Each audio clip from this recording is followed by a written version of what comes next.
Have you created your campaign brochure yet? Well, I hope not, because after today's podcast, you're going to rethink whether you even need one.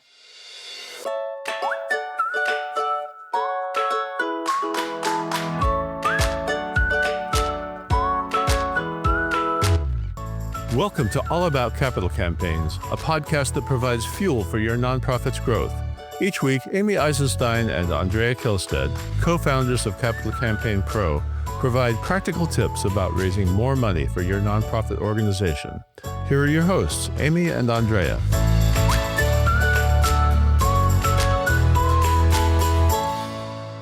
I'm Andrea Kihlstedt, and I'm here today with my wonderful friend and colleague, Sarah Plimpton.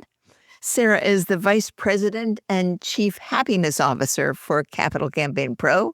And among other things, Sarah gets to work with just about all of the Capital Campaign Pro clients. So she hears their problems and their successes and their stories and their misconceptions. She hears all kinds of things. And one of the things she hears a lot about is campaign communications. So that's what we're here to talk to you about today. Welcome, Sarah. Hello, Andrea. So nice to see you. Nice to see you as well. Thank you for having me. You are most welcome. So Sarah, how many people start working with Capital Campaign Pro and think that they better buckle down and get going on their campaign brochure?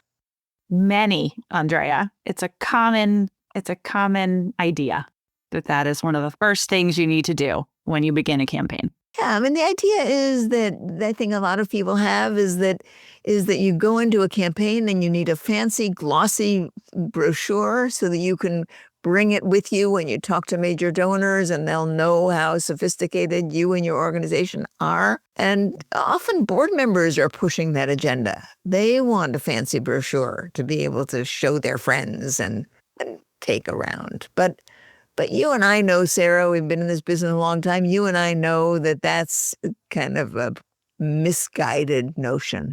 Yeah, it's an understandable notion, right? I think people want to have a crutch sometimes that they can fall back on. But the reality is a single all-encompassing piece of collateral that is going to serve all the days of your campaign is just not really how it works.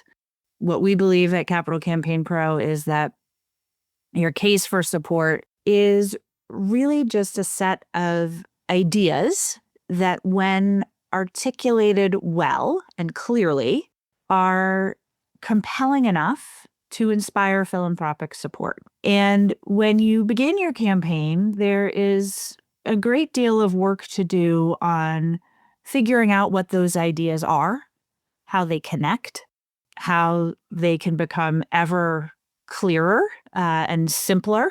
And that requires work and time. So one of the first things that we recommend to clients is put aside the notion of the end product and what it might look like, and really dig into the process of figuring out what those ideas are and how they connect to each other, and involve many brains in that process. You want your board members to be grappling with those ideas. You want your staff and your senior leadership and your CEO or executive director to be involved in that process.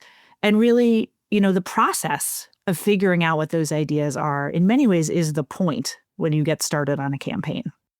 And I wonder, Andrea, what you've seen of that process when you've worked with clients. Yeah, Sarah, I think you raised such an important point, which is that in developing the ideas that you're going to use to be the anchor, the intellectual anchor for your campaign, you have an opportunity to get other people involved in helping to figure it out. And as they are involved, they not only learn what the campaign is about, because some of them may not yet really fully understand it, but they can begin to convince themselves, right? The task is, let's come up with ideas that are convincing for what we're going to do. And sometimes you can work with a committee, for several sessions, and the people on the committee gradually become more familiar and more committed to the ideas and the campaign that is going to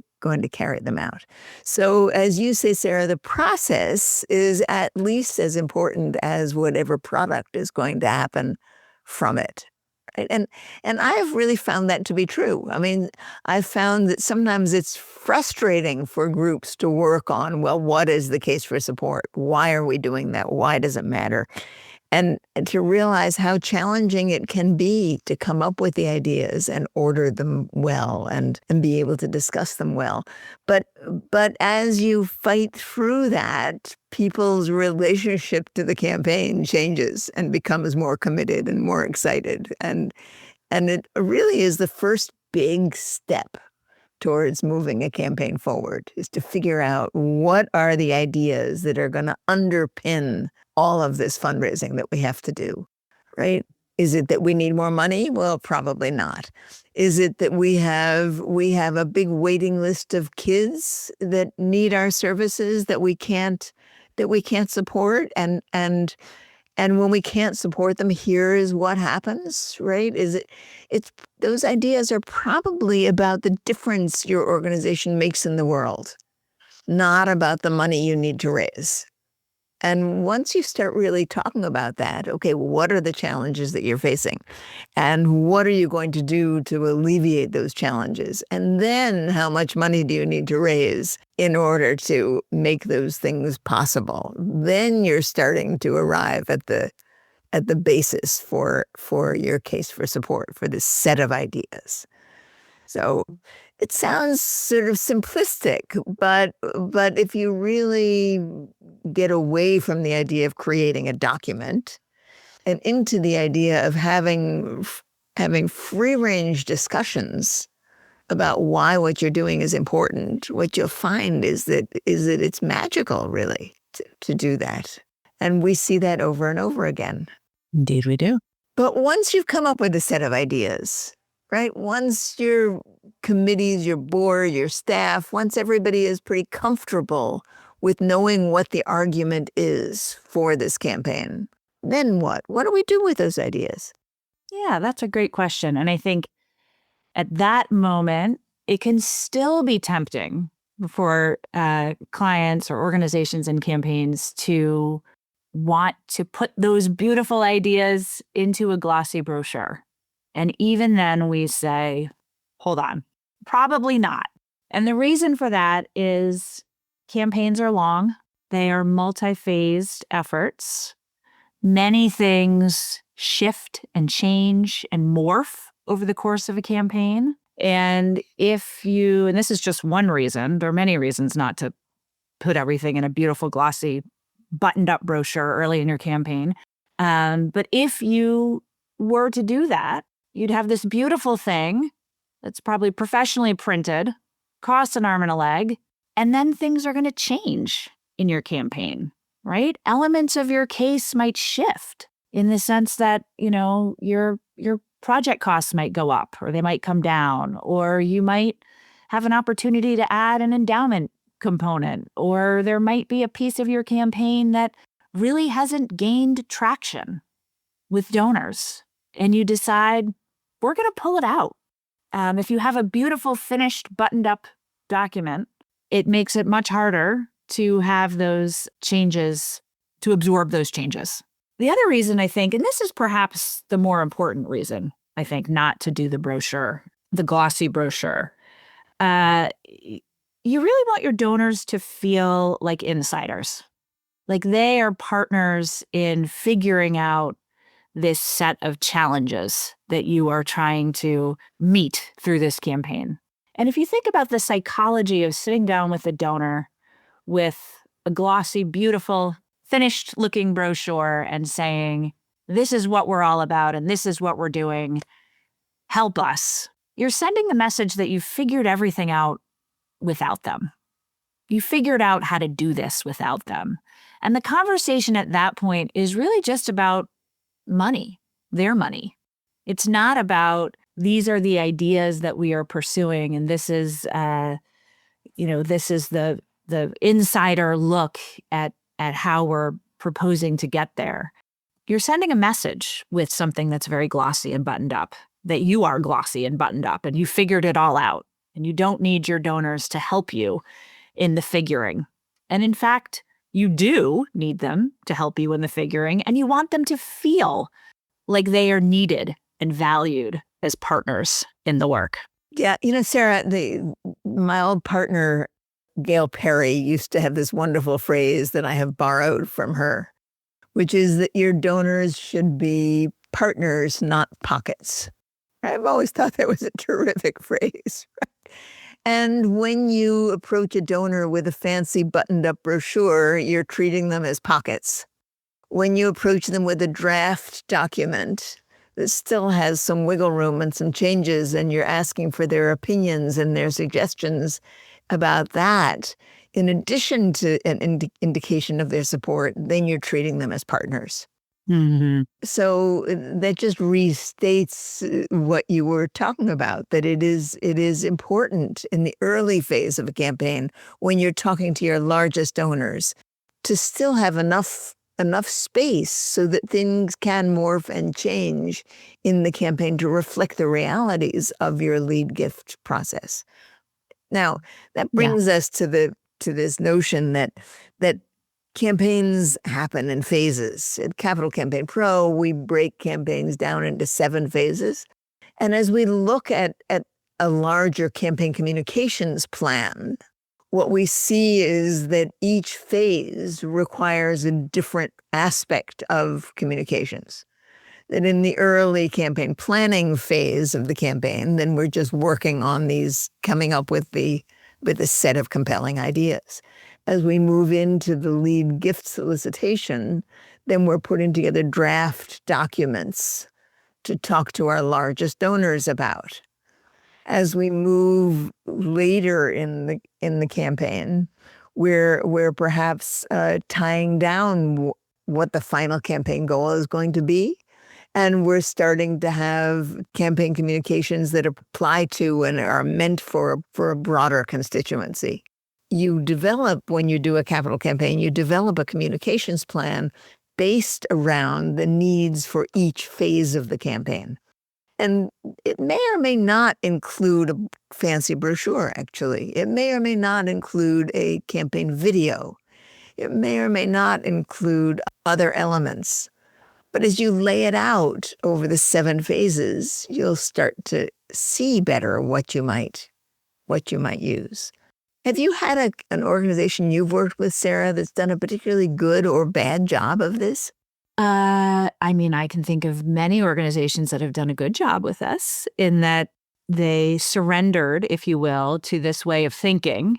And I think when they did so, quickly came to find that it just made sense. Particularly when they got into the quiet phase, I think, which is the phase of the campaign where you are really actively soliciting your lead and major donors, right? And I think that, organizations, when they hit that phase and start to get into those conversations, realize, oh, John and Sally are the type of donors that really want to understand the budget of the projects and the campaign.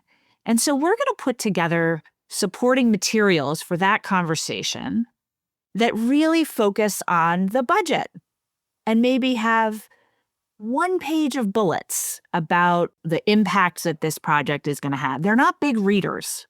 We're not going to, be asked for, a voluminous documentation from John and Sally. You get ready for that visit and you prepare those pieces of information, pulling, of course, from the set of ideas that you've developed with your campaign team. But then you might be going to meet with Jim and Susan. And Jim and Susan are more likely to want to understand the human element of the project, right? So we know that going into that conversation, we're not going to lead with the budget. We're going to pull something that really focuses on voices from program participants to tell the story of the impact here. Not bullets, not budget, but voices from the people.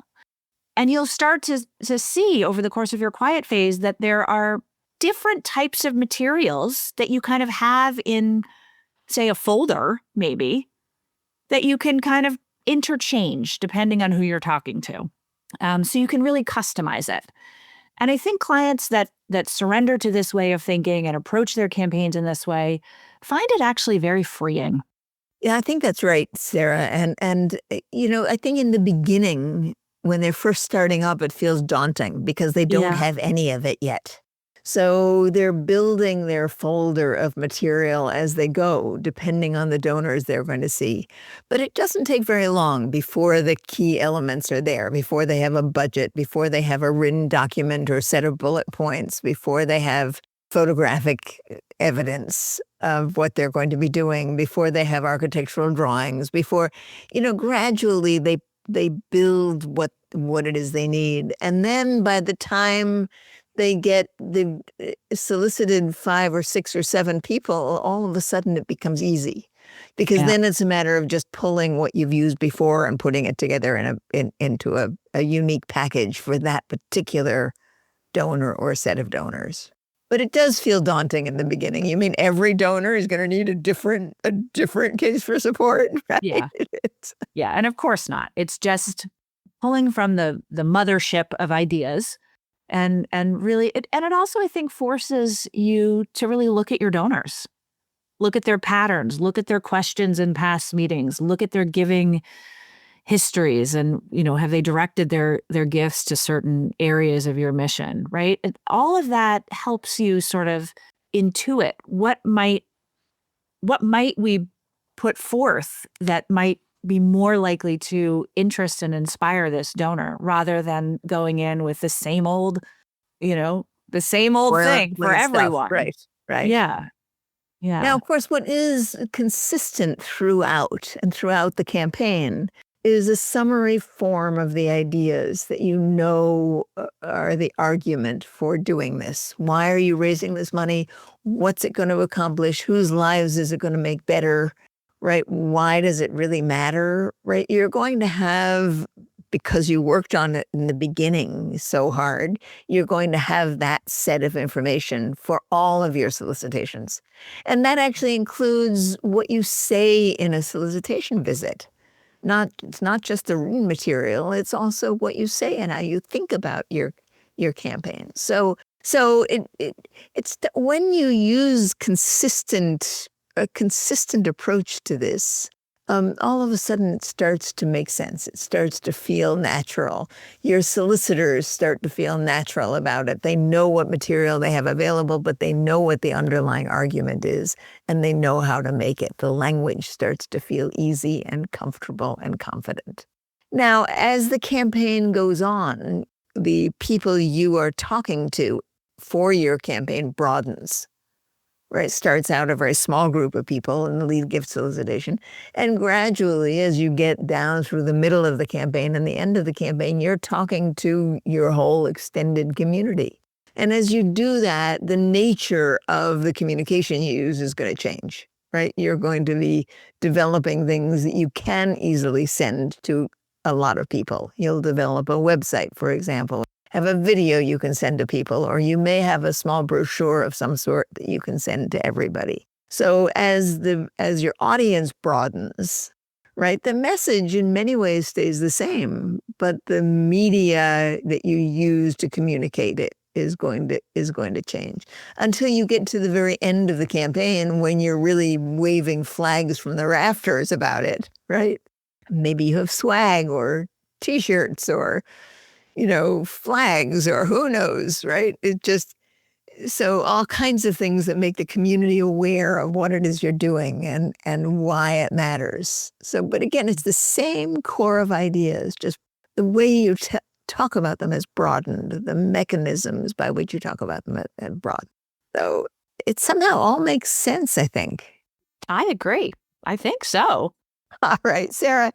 If you were telling a new client sort of 1 or 2 things where should they begin in developing their campaign communications plan, what would that be? I would say, first and foremost, your case for support is a set of ideas, not a single document. That's the first thing. The second thing is I would say spend time on those ideas early and with as many brains as you can gather around the table. And by that, I mean board members, campaign volunteers, senior leadership, development team members. Get everyone thinking about the ideas. And I think the ideas that you want to be crystal clear on fall into 3 camps. Why are you doing this? What is the biggest, most important, meaningful reason for this project or these projects that your campaign will fund?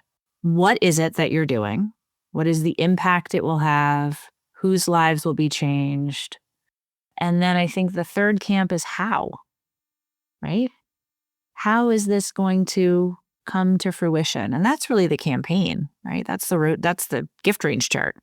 And I think the notion of your donors as partners and not pockets, to use your friend Joan's wonderful saying, let that mantra guide you in how you think about relating with your earliest campaign supporters and donors in the way of campaign communications.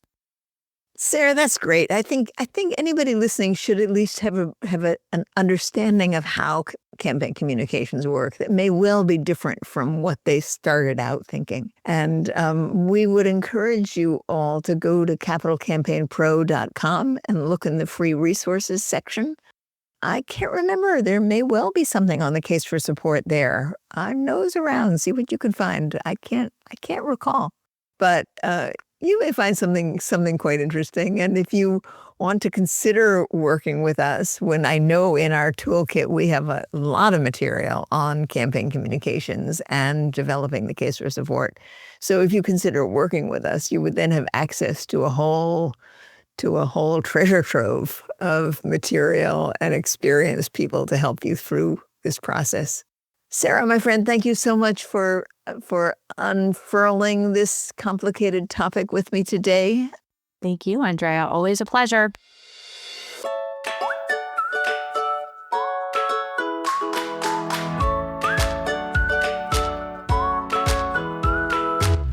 Thanks for joining Amy and Andrea for today's All About Capital Campaigns. To learn more about them and their work with organizations like yours, visit capitalcampaignpro.com, where you'll find all the help you'll need for your campaign. And please subscribe, then rate and review us on your favorite podcasting platform. Thank you.